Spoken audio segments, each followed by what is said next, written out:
would be happy to sit down with Premier Kenney and with other provincial premiers and environment ministers to talk about how we can work together in the fight against climate change.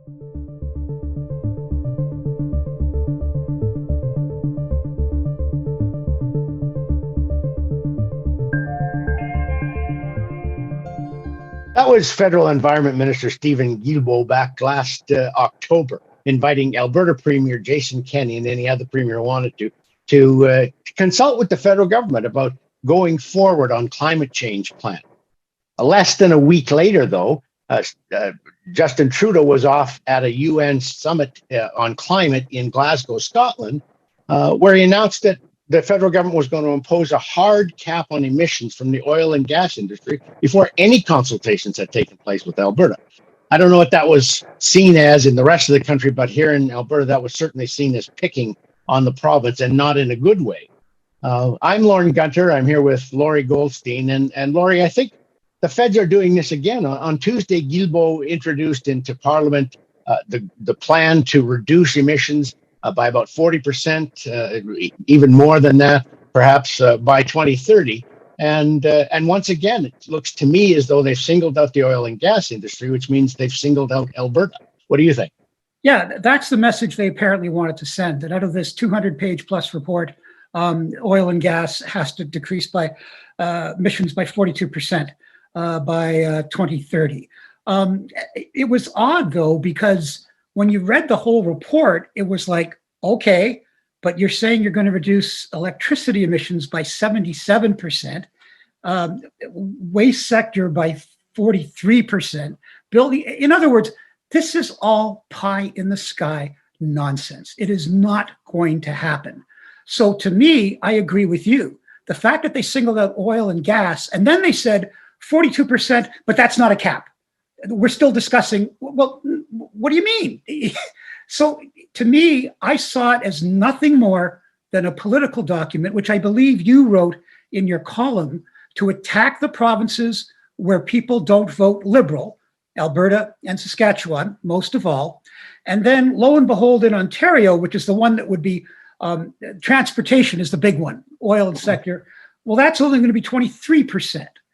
So to me, it's like, well, no, in the real world, you're not meeting any of these. You know you're not meeting them. They announced their 2030 targets, and when they did, they showed us that they failed to meet their 2020 target, which they told us they were going to meet. You know, 9 times since 1988, federal and conservative governments have announced emission targets. They've never hit one. So to me, these aren't climate change documents. These aren't emission control documents. They're political documents. And the message here from Trudeau was, see how tough we're being on all those Tories in Alberta and Saskatchewan? Vote for us in Ontario and Quebec. That was the message. Yeah. And, you know, I think another thing that makes this a political document is it missing from the numbers. And I don't want to get too heavy into the numbers, but these are significant and simple to understand numbers. In terms of per capita emission, Canadians have cut back their emissions by 20% since 2005. And on a per dollar of GDP basis, we've cut them back 25%. It's not as though the emissions keep growing and growing and growing. We are holding the line on emissions as we grow the economy and as the population grows. And, you know, could we debate whether more needs to be done? Yes, but nobody gives that, which I would think is a good news message. Nobody says, look, we've already significantly reduced our emissions on a per capita basis. We're doing a good job that way. What do you think about that as you know, the good news that gets missed in all of this?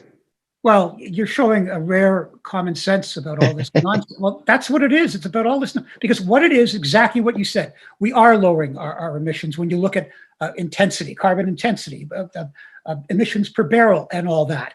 But Trudeau's line and Guilbeault's line, the environment, climate change minister, is always not enough, have to go faster, must go faster. So we will announce these targets that we know we're never going to meet. It's all, honestly, Warren, to me, I've been writing about this for more than a decade. Yep. You've been writing about it for years. I think it's a fantasy. It is all the emperor has no clothes. And what I would like to see is somebody to come up with an actual plan where they're actually going to hit a target that they say they're going to hit, that they're not going to destroy the. I mean, look what Trudeau has said now. This is a guy who responds to the last headline. Oil and gas, despite the best efforts of the Liberal government not to build any pipelines except the one that's in massive debt, he says, well, now that you're making all this money because of the supply chain shortages caused by COVID-19 and the war in Ukraine, as if that was part of his strategy. Now that you're making all this money, oil and gas sector, now is the ideal time to change. As opposed to, what are you talking about, Prime Minister? You drove those sectors into the ground since you became leader. And so now that they finally got their heads a little above water, are making a little of the money back and giving Trudeau billions of dollars more in taxation than he can spend on other stuff. Now he says, so in other words, you've just come off your knees. This is great.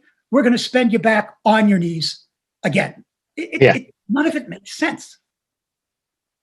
Yeah, and to add to that and to wrap this up, the Liberals keep saying that all of the people, 80% of the people who live in provinces that are subject to the federal carbon tax will be better off. They'll spend their money at the pump, but they will get this huge rebate back from Ottawa. And just in the last week, the parliamentary budget officer said, yeah, no, but 60% of the people are going to be worse off. So this is all just a shell game, a 3-card Monty that the Liberals like to do. Absolutely. We'd love to hear from you. We'd love you also to subscribe to our YouTube channel, to check us out on all the social media platforms.